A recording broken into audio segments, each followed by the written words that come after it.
Today I'm going to begin telling the story of how Britain and the Royal Navy crushed the Indian Ocean slave trade, starting with a ship called El Shaitan, and how the British consul to Zanzibar freed 8,000 people. Christopher Rigby's first encounter with slavery was on the island of Besudor in the Persian Gulf. A man rushed into his tent. The flesh on his arms was raw from being tied up. He threw himself at the British officer's feet and begged for protection because he had just escaped from being enslaved by the sheikh of a local tribe. A few days later, the sheikh sent an envoy demanding the return of his property. Rigby snatched up a rhino hide whip and lashed out at the man for even suggesting it. He sent the envoy back with a message that if the sheikh sent anybody else, they would get the same response. Nobody ever tried to claim ownership of that former slave again. He later got a job as a sailor to escape the Persian Gulf. This was the first man that Rigby had released from bondage, but it would not be the last, as his personal crusade against slavery had only just begun. When the British Army captured the Persian port of Bushehr during the now almost forgotten Anglo-Persian War of 1856, Rigby was given the job of the chief policeman of the city. His first order was to forbid the sale of liquor to the British soldiers and sailors, to stop them causing trouble for the locals. His second was to liberate every single enslaved person within the city. The British forces did not stay long in Persia. A peace treaty was negotiated and the forces withdrew back to India to fight in the Indian Rebellion, then known as the Indian Mutiny. Rigby did not do much during the rebellion, as he was stationed in the relatively peaceful region of Madras. This was a good thing, as he was much more of a diplomat than a soldier. He was a talented linguist and could speak several languages to the point that he could conduct complex negotiations. So, after a few years in India, he was made British consul to Zanzibar. As he approached the island, the first thing that he would have smelt was the sweet, heavy perfume of cloves from the island's plantations. Then, as the setting sun turned the western horizon to the colour of blood, the winds changed, and a different smell assaulted his senses. This was the reek of decay and rotting flesh, because Zanzibar's other trade was in people. Britain had been working to stop it for many years before Rigby arrived. They had used the fact that the Sultan needed their support to get an agreement in 1822, but this only said that they would not sell people to Christian nations. This was extended in 1845 by the Hamerton Treaty. This had been negotiated by the first permanent British consul, Atkins Hamerton, in return for more British support. The Sultanate agreed not to trade enslaved people in the Persian Gulf. But don't imagine that this was done out of empathy for the poor people being trafficked. Colonel Hamerton once counted the bodies of 50 enslaved people being devoured by dogs on the foreshore. Abolitionism was an alien concept to the Omanis that had won few converts. As it was obviously being imported from abroad, some of the Sultan's people even accused him of sacrificing their interests in favour of those of the infidel British. But he needed British naval strength, and he knew that putting his signatures on a few pieces of paper would get it. Luckily for the enslaved Africans, that naval strength also meant that Britain could enforce these treaties if the Sultan would not, and in 1848 the British gained permission to search ships coming from Zanzibar. This allowed them to get to work suppressing the slave trade, resulting in an increase in popularity. For the French, the new French consul, Monsieur Cochet, arrived on Zanzibar in February 1856. This was just in time for Sultan Said Said's death in November. Many worried that it would be a fractious transfer of power.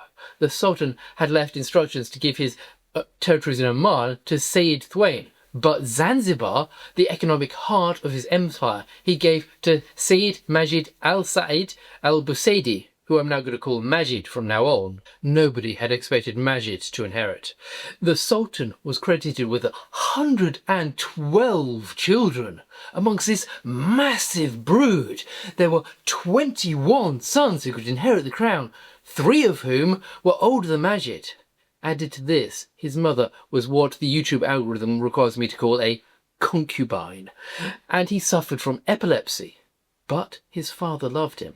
Once, when Majid had a particularly bad fit, Sayed rushed home from his country palace by boat. He then stayed praying by the boy's side until he recovered. Majid had anxieties beyond his immediate problems with his health. His brothers and sisters despised him and viewed his illness with contempt.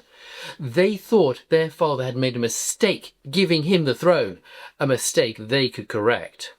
Christopher Rigby stepped into the middle of this family feud when he arrived on July the 27th, 1858, to become the new British consul to Zanzibar. He brought with him extremely negative views on both the slave trade and the French. Less than a year later, in March of 1859, Thwayne decided it was time to reunite the Omani Empire by invading Zanzibar. He dispatched an expedition from Muscat. Majid prepared for battle by calling his coastal garrisons to the island, but if Thwayne had managed to establish a beachhead, it would not have taken him long to crush them, and Majid knew it. Luckily for Majid, this never happened. Thanks to the relationship his father had spent 40 years cultivating with the British, the invasion force was turned back before a single soldier set foot on Zanzibar. The British were then able to negotiate a peace treaty between the two brothers, which was signed in 1861. This treaty said that Majid had to pay his brother 40,000 German crowns a year. Majid was able to get out of paying only 6 years later when Thwaine's son, Sayyid Salim, assassinated his father and seized the throne of Muscat. These kind of lethal intrigues were very much part of life in the court of a sultan. Rigby's diary states that on September 10th, one of Majid's subjects had paid $3,000 to have his sultan assassinated. Then, on the next entry, he describes the beautiful weather and gathering fresh peas and carrots from his garden. It wasn't just his subjects that Majid had to worry about. He had signed a treaty with Thwayne, but he wasn't the only one of his relatives with eyes on the throne of Zanzibar. His half-brother Bargash also wanted it, and had his own supporters, having allied himself with both a religious group known as the Mutwas and the French. Bargash launched his coup on the 13th of October 1859. The first thing that Majid heard about it were reports of houses being plundered and clove plantations being destroyed all over the interior of the island. Shots were soon flying in all directions Zanzibar town itself, which fell into anarchy. Majid's forces were wild men, recruited from the local tribes. They were armed with just bows and arrows. They could do nothing against the insurgents. Majid asked Rigby for help, but it looked like Bargash's coup was going to work. Then HMS Lynx arrived in the harbour. Rigby went straight to talk to the ship's commanding officer, Lieutenant Henry Berkeley. The sloop was soon heading back out of the harbour to land a party of sailors as close to the rebel stronghold as they could. Bargash's cunning showed in his careful choice of his base. It was a large, two-storey building surrounded by a thick wall. They had prepared it by knocking loopholes in the wall and then adding sandbag parapets to turn it into a fort. This fort was garrisoned with 500 men, chiefly Arabs of the El Harth tribe and Bedouins from the Persian Gulf. They even had 3 brass guns mounted. The navy also had artillery with them. They got within 20 paces of the wall and opened fire. They were so close that every shot went straight through it, killing the men inside. But the fire was not just going one way. As one of the gun crew was pouring powder into the vent of his weapon, the man next to him had the top of his head blown clean off by a musket ball. The British were forced to retreat back to their ship by the setting sun. But when they returned the next day, they found the fort deserted. The rebels had disappeared into the night, and Bargash himself had slunk back to his home in Zanzibar town. The sailors blew up his fort and then set off to find him. The reports were a little confusing about precisely what happened next. There are a couple different versions of events, but both agree that Bargash's house was surrounded by the sailors. He either emerged crying and handed his sword over to Consul Rigby, or he was smuggled out of the town dressed as a woman and surrendered later. Either way, the chief of the El Harth was imprisoned, and Bargash was made to swear on the Quran never to listen to the advice of anybody except the British. The commander of the Lynx was given a scimitar as a gift from the Sultan to show his appreciation. Bargash was then put onto a Royal Navy ship and sent off to exile in Muscat. Majid knew that he was in a delicate position, and it was now even more obvious that he relied on the British for his crown. He would also have known that they would want something from him in return. He would probably have guessed what it would be. It would be the same thing that they always asked for. They would want him to crack down on the slave trade. Spanish smugglers had started to appear in East African waters in 1859. Then there were the French. Rigby was convinced that the French consul on Zanzibar had sent warnings to some slavers that had escaped his grasp. Like most British officers, he believed the French were breaking their own laws in order to supply enslaved labour to their colony on the island of Reunion. So Majid arranged for all of the correspondence from the French consul to find his way to the British one.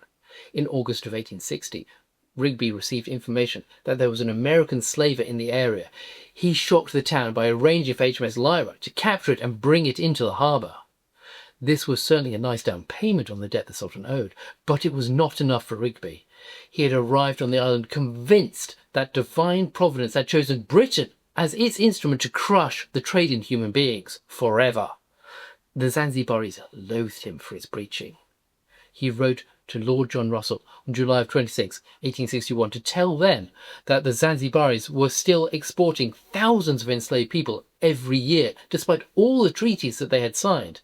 So many people were being trafficked that Lord Palmerston could not understand where they were all going, as these numbers exceeded what even Cuba was importing at the time.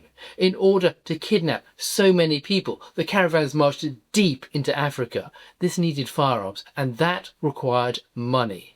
There were Indian merchants living on Zanzibar who functioned as financiers for the slave traders, although they themselves did not take part in the trade.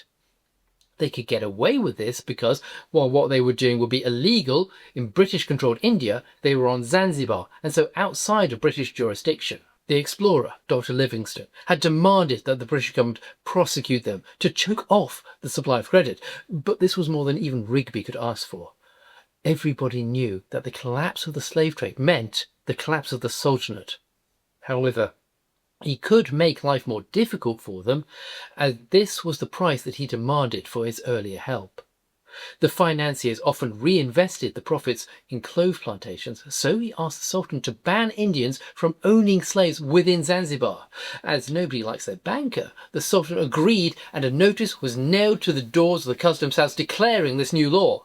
This was the first time that Britain had been able to take active measures against the slave ownership on the east coast of Africa. The notice said that all enslaved people owned by British subjects, such as the Indian financiers, would be emancipated. Anybody flouting this law would be punished with fines, flogging, or imprisonment. Each time it was torn down, Rigby nailed up another copy. Then he waited in the consulate for people to arrive to receive their emancipation papers. Nobody came. The slave owners were hoping that they could ignore the new law and continue as before. They soon discovered that Consul Rigby had not been making an idle threat. Rigby found that an Indian shopkeeper had bought a slave boy and had the man imprisoned. This was the first time that anybody had ever been punished in Zanzibar for trafficking people. It would not be the last. A few weeks later, he discovered another Indian had bought a slave girl for $150. That man was also sent to prison. Next, Rigby targeted one of the wealthiest of the Indian merchants on the island and summoned him to the consulate. He knew that the man owned 400 people, but he refused to emancipate any of them because he had bought them on Zanzibar legally. So Rigby had this wealthy and powerful man bound in iron chains and then marched him through the streets to the Sultan's palace. Finally, the message started to get through. Some of the merchants tried to hide their slaves, and Rigby made a point of dealing with them. The rest were forced to sell at any price, crashing the market. Rigby had to write out each emancipation certificate by hand, and sometimes he was writing out 300 a day. He kept a list of everybody that he had freed, and it would reach over 3,000 names. It was a good start, but if Rigby wanted to stamp out slavery this way, it was going to take a long time. It was too ingrained in the culture of the island. Even Zanzibar town itself was not free from slave raids. Every year they would be visited by a fleet of dhows from the north. When they arrived, it was like a hostile army had landed on their shores, who fought the Sultan's forces. Not even the European diplomats were safe. People were afraid to leave their houses after dark, and those that could sent their children inland to keep them safe from being kidnapped. the situation came to a head in 1861. The pirates were swarming through the town, brandishing their swords and calling for the blood of white men. They attacked the guard on the customs house. They even wounded the employees of the American consulate and blockaded the US consul inside his house. Sultan Majid could only hide from them, like everybody else on the island. He stopped his daily durbar and retreated to the top floor of his palace, but he was again saved by the men of HMS Lyra, now captained by Commander R.B. Oldfield. Oldfield was told that part of the pirate flotilla had already left, with 2,000 people locked in their holds. He immediately weighed anchor and gave chase. On March the 22nd, one of his boats captured a slaver and freed the 99 people on board. The people on these ships were held in the most horrible conditions. Lyra would later capture a dhow with 105 women on board, destined for the slave markets of the Ottoman Empire. The stench in the hold was so great that everybody who descended into it was violently ill, and the ship's surgeon ordered that the ship had to be destroyed because it was a health hazard. They were able to take 4 more dhows on this sortie and freed another 150 people. Then they returned to Zanzibar. The rest of the pirate flotilla was still there, and the pirates were still rampaging through the city. Rigby asked that the Lyra remain until the pirates had been dealt with, and together they worked to restore order. Oldfield's crew included 12 West Africans of the Kru-speaking peoples. That's Kru with a K. These people of this region had a fierce opposition to the slave trade and become famous for their bravery while serving in the West Africa Squadron. After the Navy had put an end to the slave trade on the west coast of Africa, they had come with it to the east. The Admiralty had tried to stop their recruitment, but they had come anyway because they believed in the cause. Any captain they served under was glad that they did, as they were experts in handling the small boats, like the boats that were dispatched to follow the slave dhows while Lyra blockaded the harbour. Despite being sent out in pouring rain and temperatures that could reach 96 degrees Fahrenheit in the shade, the boats soon started to produce results. A dhow with 95 kidnapped victims on board was soon captured. They captured another dhow carrying 110 people destined to be enslaved, but the pirates were not going to give up without a fight. When 2 boats commanded by gunner George Maggie tried to board another of the pirates, they were forced back and one of their boats was sunk. The smarter of the pirates preferred not to confront a warship directly. One of these sent men up the coast to fire into the sea to make it sound like there was a raid going on. This lured away the picket boats, allowing 11 dhows packed with kidnapped people to slip away through the gap in the blockade. While this was going on, Rigby was trying to get hold of the Sultan. He convinced Majid to issue a proclamation that all of the northern slavers had to leave the harbour or they would be destroyed by the Royal Navy. He made sure that they knew they had until 2 p.m. the next day to leave in peace. After that, he would be coming for them. Some accepted that they had lost, but others, the lure of the gold that they would get for selling their kidnapped people was too great. That very afternoon, 3 dhows tried to load more victims from a nearby creek. They were seized and burned by Lyra's boats. Others tried to kill Commander Oldfield himself while he was going in his gig to visit the guard boats stationed outside the harbour. He was attacked by 2 dhows. His gig was hit 6 times, but he managed to come alongside one of those attackers and captured it. The British fought all day and night. By the time that Rigby visited the Sultan on the 13th, Lyra had captured 70 pirates. Some of these had managed to escape, but the action was seen as a major triumph for Oldfield and his crew. In all, 16 dhows of the pirate fleet were destroyed and approximately 250 people were rescued, including a girl from one of the leading Zanzibari families. The crew of the Lyra had earned their ship a formidable reputation, with everybody now referring to her as El Shaitan, the devil. They had probably saved another 1,500 people from being sold into slavery. Rigby was ecstatic, hoping that this had broken the spirit of the pirates. Oldfield would go on to capture 63 dhows and free 358 enslaved people. No other captain on the east coast of Africa would beat his record for capturing slavers. However, Consul Rigby's health was failing. He was forced to leave soon after the northern pirates were defeated. During his time as a diplomat, he had liberated upwards of 8,000 enslaved people. During his last meeting with the Sultan, he proclaimed that he had lit a torch that would not be extinguished so long as one African remained enslaved. The Sultan did not believe him, but he was right. He had begun the process that would eventually see slavery eliminated, first from Zanzibar and then from the whole of East Africa. Next time, I'm going to tell the story of one of the most famous of the ships patrolling the east coast of Africa, HMS Daphne, and how she fought the slavers. If that sounds interesting to you, then please like and subscribe to let the algorithm know. If not, then thank you for listening this long.